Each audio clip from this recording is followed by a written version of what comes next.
Welcome to the Hoosier Football Tailgate here on the Bleav Network. I am the coach, Shannon Griffith, and thank you for joining me here this evening.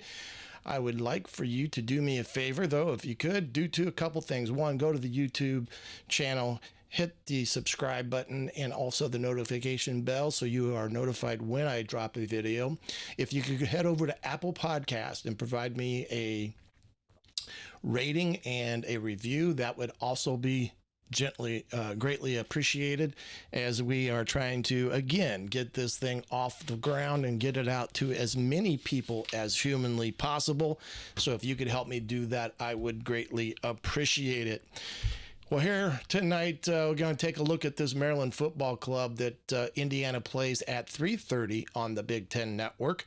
Very, very good Maryland football team, may I say. They're 4-0 on the year. They just beat Michigan State 31-9. I know that Michigan State is right now in a state of chaos, I guess you could say, with a recent firing today of Mel Tucker. But I doubt if a full-focused Michigan State team would have beat Maryland on up there in East Lansing last week. It's one of those things that Maryland right now is on a hot streak. I think over the last 19 games they've last 6 games, dating back to last year, Rutgers, their defense has had some type of statistic, only given up 9 points.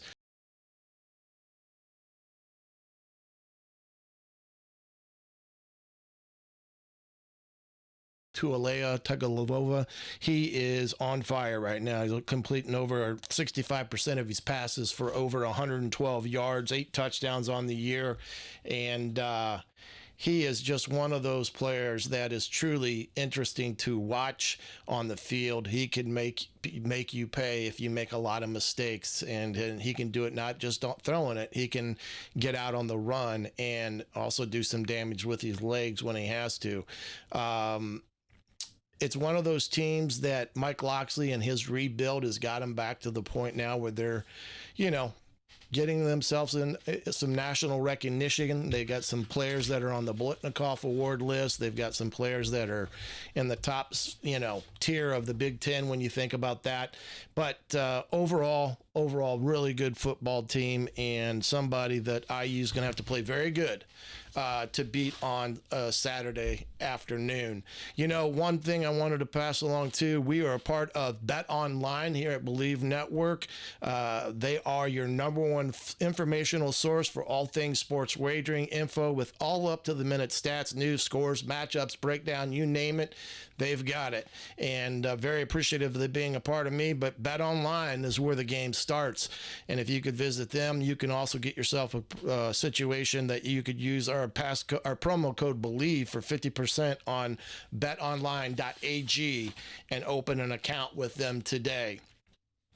We talked this week a little bit, too, about the offensive woes, mostly centered and laid upon the feet of Walt Bell, and where we're at with this basic anemic running game that they have not been able to get themselves any type of consistency in that area, and losing a running back like I think Henderson won't be available this weekend. We'll have to wait and see, but it didn't look like it was going to be available.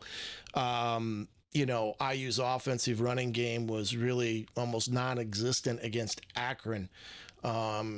And not to take anything against Akron's defense, because they're pretty good as well, but IU's had trouble with the running game for the better part of the start of the year, and it just doesn't seem they have a firm grasp on what they want to do. But they better get it fast on Saturday, because they are going to have to do some things to help the defense out on Saturday with this offense that Maryland has, and do their best to keep them on the sideline for the better part of the day. But it's got the makings to be a pretty darn good football game if IU can just get themselves going offensively, because I believe Taven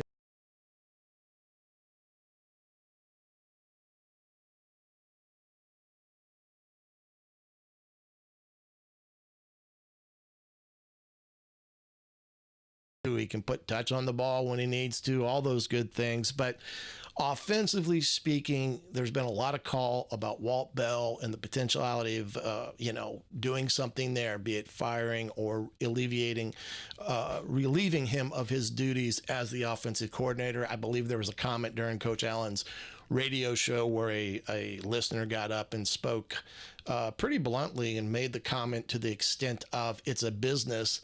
And I'm assuming he's referencing the fact that, he may be your friend, he may be your best friend, but in the reality of this productional debacle that you've got at your hands, he needs to go. But I will say this, I use offensive staffs, a pretty good staff when you look at the resumes of it. You got Coach Johnson, who's their running back coach over there. He's got NFL experience on top of Big Ten experience. Craig Johnson is his name. He's been a coordinator before throughout his years of coaching. Bob Stead, the offensive line coach. I'm not sure he's actually ran any offenses, but his resume speaks for himself as it pertains to coaching offensive line. He's going to have to give him some time too, because he's still evaluating what he has and what he doesn't have. And there's probably some areas that probably needs to see some new bodies in there on Saturday, if all possible. And then when you look at also on the offensive side, the co-offensive coordinators, Anthony Tucker. Now, he's done some offensive coordinating. He was at Utah State. He does have a direct tie to Coach Bell. They were together on several different staffs over the year, and he's a guy that does have that, in his pedigree and background, if Tom Allen would choose to go that way. And I doubt if he will. The other one was Coach Cartwright, who's been the tight ends coach, also a high school coach over the years. I do Bleav he does have some offensive coordinating experience, a little bit at Western Kentucky back in the day. But right now, I think the biggest thing that IU can focus is it doesn't need any wholesale changes at the moment, because you're not going to fire a guy and bring a guy in. It's just not going to happen. So if anything were to happen, it would have to be amongst the staff that's already there. And right now, I think the continuity of that room and such, you've got to, like I said last week, have some patience, even though you're 4 games in and your patience are pretty much thinned out at this point in time. And he's got a track record of last year as well. So I'm not overly trying to sit here and defend Coach Bell, but I do think in this instance, you got to have a little bit more patience with it as we progress on here through the season and such. And it's just one of those things. They just haven't had a lot of great continuity offensively speaking. They've needed, they're going to have to get some type of pizzazz and appeal, I guess would be the word I'd say, because offensively they've been very vanilla, if you would, in that regard. They're going to have to find ways to be creative and move the football. What that is, how that's designed, I can't sit here and tell. I'm not in that room. I'm not amongst those kids or understand whose ability is what, but you got to have something that you can be relying upon to get you some yardage and positive yardage and use it in the play action passing game. And use Taven's strengths as being that pocket passer type of guy, maybe occasional sprint out bootleg here and there, to integrate into that offense and stuff. And that's the other thing that I think had plagued them offensively a little bit. They come out of spring ball, they come out of camp, and they don't have a true number one quarterback. And they're going to take the first 2 weeks of the season to determine who that guy is going to be or not be. That in itself, I think, had a big part of this as well. But again, that's something that, opinion of mine and just observationally, I just didn't think it was the way you needed to start the football year. But that is in the past. You're not going to change it. You got to worry about the future and focus on what is at hand right now, and that is the Maryland Terps. And they've, again, Coach Loxley's done a tremendous job there at Maryland. He's done a great job in capturing the Maryland recruiting scene in that regard, and he's brought in some really good ball players. And let's see if I can bring up some of the things here. Looking at the offense, IU's offense versus the Maryland's defense right now. Indiana about 22 points a game, 338 yards. It's just not where it needs to be. Third down efficiency's been about 43%. They have not been very good on fourth down, and they may have to be starting in some respects, maybe gambling a little bit with when to go for it and analytical aspects of the game. The defense for Maryland is top notch. They've got about 3 or 4 players that are phenomenal football players for them. But right now, only 12 points a game. They're pretty good against the rush. Only 330 yards they are giving up, and their defense has garnered 3 interceptions as well. I think they are a +8 as a football team. Indiana is a +2 in the turnover margin. So in that regard, advantage Maryland. 37% on third down efficiency and 100% on fourth down. You can just tell right there that they have not always been in the best situation with the defensively. But they're getting it done on those downs, and being that their defense is only given up 37% of their tries on third down, that's pretty darn good. Pretty darn good for that defense. And like I said, they've only given up over their past 6 games, and this dates back to Rutgers. They've only allowed 9 points per game in that 6-point era. And then you've got, like I said, you've got some really good ball players on that side of the ball. We'll talk about them here in a little bit, but very solid defense for Maryland, a team that's got pretty good experience on that side of the ball. Then if you go ahead and look at Indiana's defense thus far after 4 games, 20 points, 342 yards allowed a game. Again, their third down percentage and fourth down percentage has been pretty good, 31%, 30% in the efficiency range. If you look over now at Maryland's offense, 37 points a game. They're rushing the ball for 167. They got 3 backs that I think are really good. They complement each other. They're all averaging over 50 yards per game at this point in the year. And passing the football, 284. They've got 3 or 4 targets that he spreads the ball around pretty darn good. And they're averaging 451 yards in the year. And that's kind of some of the things that I've been analyzing for IU's offense, trying to get into that 150 yards or more game rushing, about 285 to 300 yards in their passing game, and you get into that 450 yards per game, you're going to have a chance to win some ball games because you're going to be moving the football. Third down efficiency, 50%. That just tells me their first and second down efficiency has been darn good.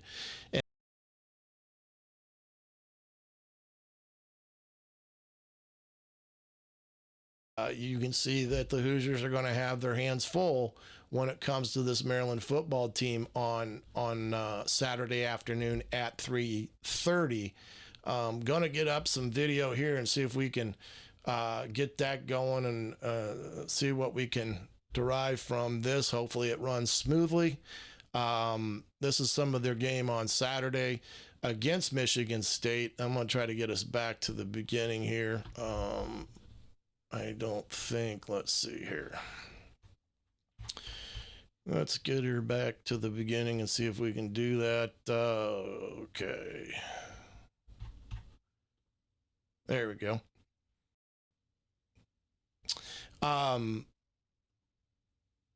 Again, up front, offensive line-wise, they're really good. They've got some big boys up front. They move their feet very well and dominate the line of scrimmage.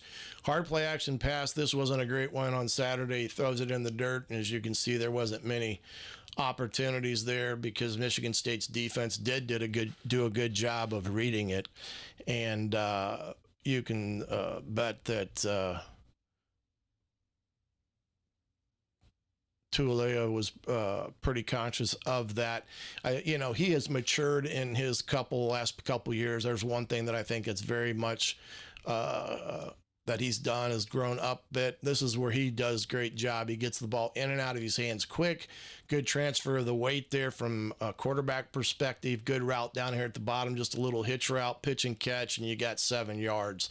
Nothing too fancy there. Just doing a little bit of pitch and catch, taking what the defense gives you. And then they get themselves in situations like here, they're going to run inside zone or what some people call split zone. And you can see here, good push at the point of attack. Deep in the, and Tua is reading this defensive end here on the line of scrimmage, as you can see, because the tight end here this guy here is coming to block the first thing outside, which more likely is going to be a linebacker. They're trying to put this guy in conflict on the fake, and in some respects, Taulia could have really kept this and probably had a better better opportunity to get a big run there. So you got to be reading your keys as a defense. You can't get too caught up in the backfield because he's a guy that can pull it and run it, and he does it well. Here's a little outside zone concept that they like to run every now and then. They are a no huddle football team. They can go they can get the tempo going pretty quick. This Littleton kid that's being announced there on the screen, he's been a guy the last couple games has been pretty hot for them in terms of their offense. Again, just playing a quick game here, getting it in and out of the hands after a penalty and a guy doing his job and getting enough for the first down that Maryland needed there. Down in the red zone, they've been highly efficient. They're, I think, about 80%.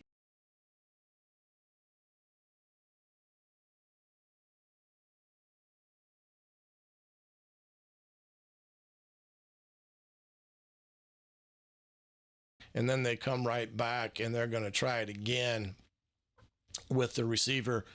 I'm sorry, this wasn't the play. This is the one that you bring in a strike from the boundary and the guy does the wrong thing. This guy he's got to be a guy that stays on his upfield shoulder and keeps him there, and he ducks inside right there and he's dead. And all of a sudden, Taulia's got his chance to get out on the perimeter. Now he just dumps it off here, gets it to these wide out as soon as he can to get just what they can there. But they were lucky on that play that didn't go for a bigger play. They will use motion, quite frequently, shifting the formations around. Here's a good throw. They're just running, basically a hard in route at about 6 yards. You can see the quick delivery that he's got. Boom, that ball's out of his hands. It's right in the nose of the receiver. Now he scored, I thought there, but they ruled it that he had not got in the end zone at all. So Maryland had to start on the 1 yard line, and of course this is something that they were able to push in quite easily. From where they were at. You're going to see them. This is all bowed up in there, got a lead back. So what do they do on first and goal from the 1 yard line? Great play design. They're going to act like they're going to run split zone. They come off the ball hard. Look at Michigan State. They're just selling out on the run, and it's pitch and catch in the court of the end zone. And that's the type of thing when you talk about being creative in what you call. They're doing it quite well right now as a football defensive staff, and overall pretty darn good. Let's see if we can get to some of Michigan, the state's offense against their defense. Number 8 is a big-time player for them defensively up front in the nose guard position. That's Jordan Phillips, number 8. He's a redshirt freshman. He's one of the top defensive linemen. He's a Tennessee transfer. They got a transfer from Florida State, and the Fuller kid, he's number 6.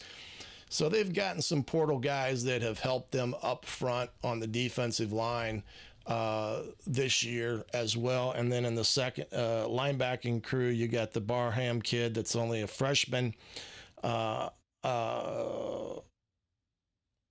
Hypolite, number 2, that's the number 11. I'm sorry, he's not 2 number. He's number 11.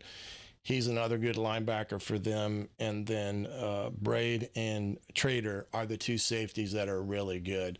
They play their defense pretty sound. They can get pressure up front with 4. they can, if you run good solid routes against them, you can, make some plays. And Michigan State, on a first couple of drives of the game, they did make some nice plays and got the ball down the field and were able to run it with some efficiency. And here's Maryland where, they're getting into their man-free concept, dropping the safety down into the box. And but you're still getting 3 or 4 yards there. And those are the key things that you have to be able to do against this defense. The other thing that you have to do against Maryland's defense is keep them off balance. Here, Michigan State goes quick. They catch them. And he about breaks it there. He got kind of tripped up, but he got the first down because they were creative and went fast. They went fast again there. Even caught the cameraman kind of sleeping. They try a little quick screen on the outside. They got the numbers. This one, if this guy, watch this play by this backside linebacker. That is, who's that? I can't see.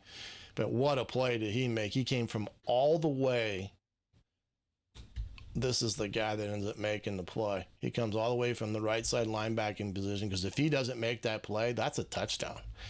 So you can see Michigan State had some success in the first few minutes of the first quarter, but they end up stopping Michigan State on this drive down there on 4th and 1, and kept him out of the end zone. And then from that point forward, it was pretty much Maryland's day, going away with it. And they just did a great job of getting the ball down the field. Maryland did after that and got scores and, got out of hand. And of course they won 31-9, sending Maryland to 4-0 on the year. Look at a couple things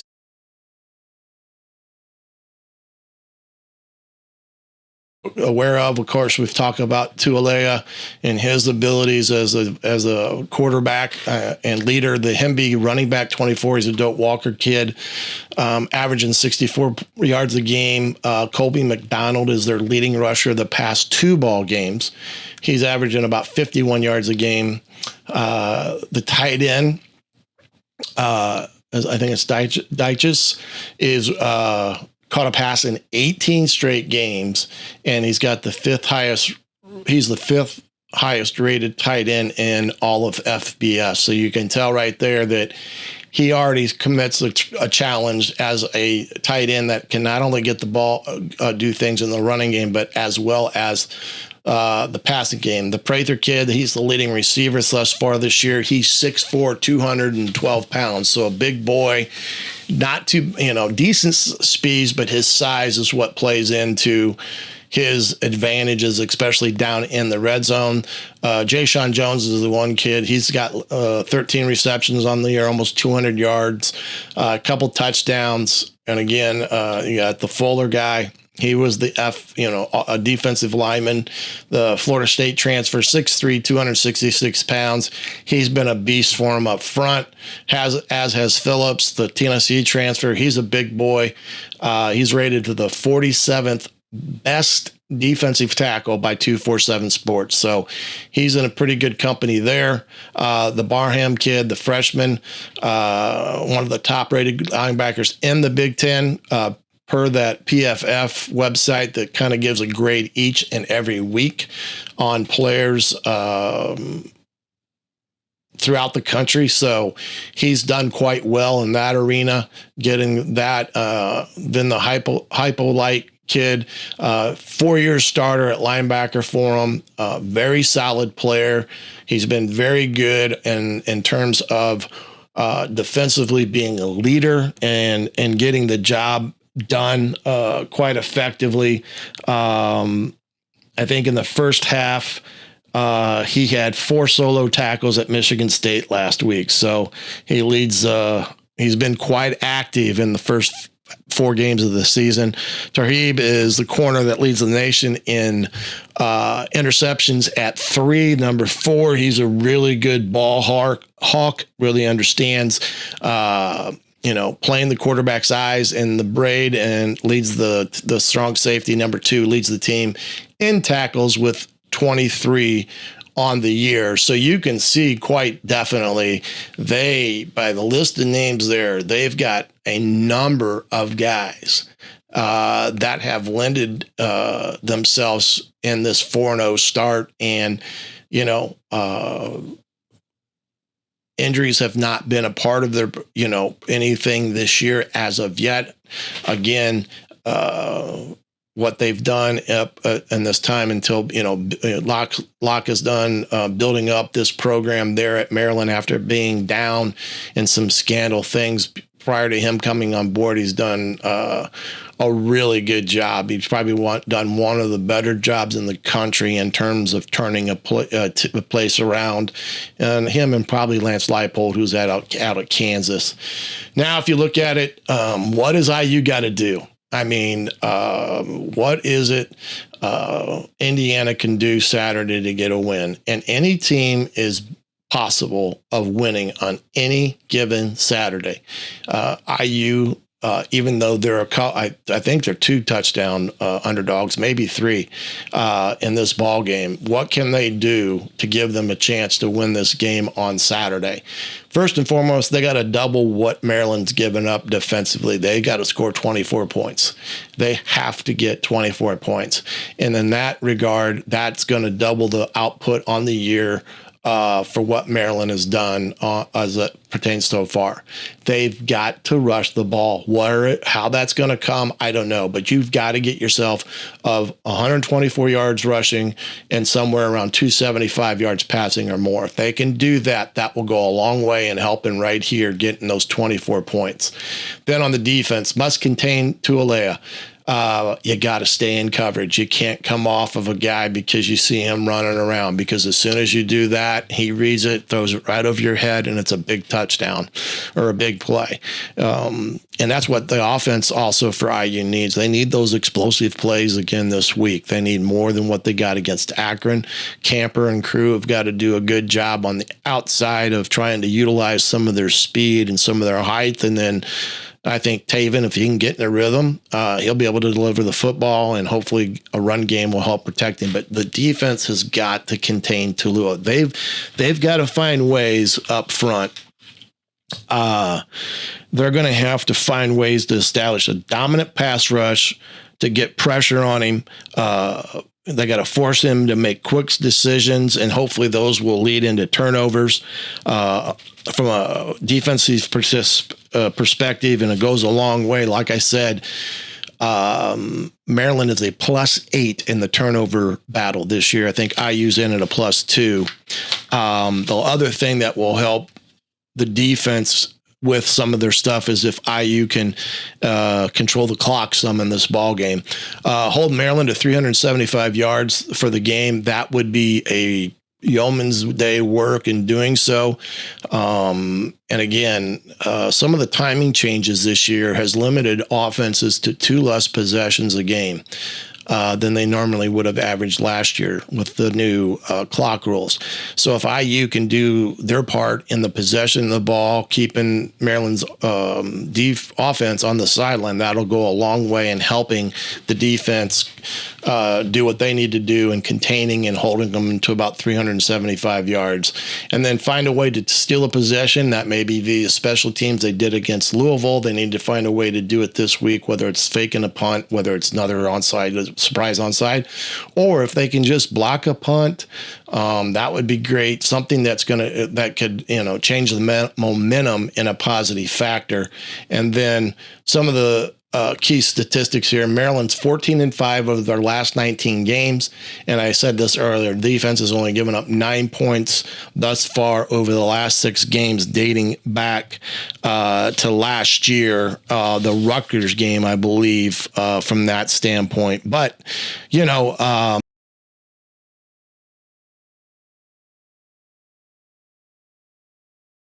think of what IU's got to do Saturday to give themselves a chance to win a game. And the more they can stay in it and keep Maryland in check, and do so by having a defense that plays their gaps and responsibilities. They play tough and fast. And when Taulia gets out on the run, they stay in coverage. that'll go a long way in helping the defense be productive, as well as an offense that find a way to get the ball on the ground and be successful. Have a good running attack planned for this ball game against Maryland. Find ways to get 24 points. Get some explosive plays throughout the day, whether it be in the passing game or running game.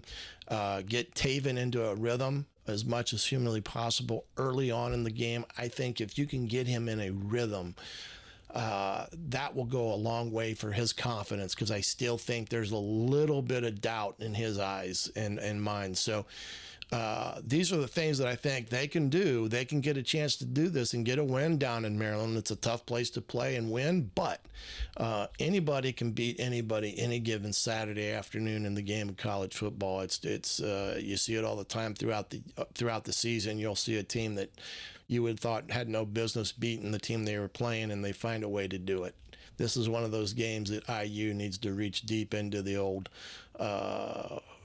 heart department and find a way to come up with a huge victory on Saturday afternoon at 3:30 down there in the state of Maryland and the Baltimore area, which will be another great thing for them in that area. If you're going down to see this game, especially the parents of these kids, safe travels down, and hopefully they can bring back a big victory on Saturday.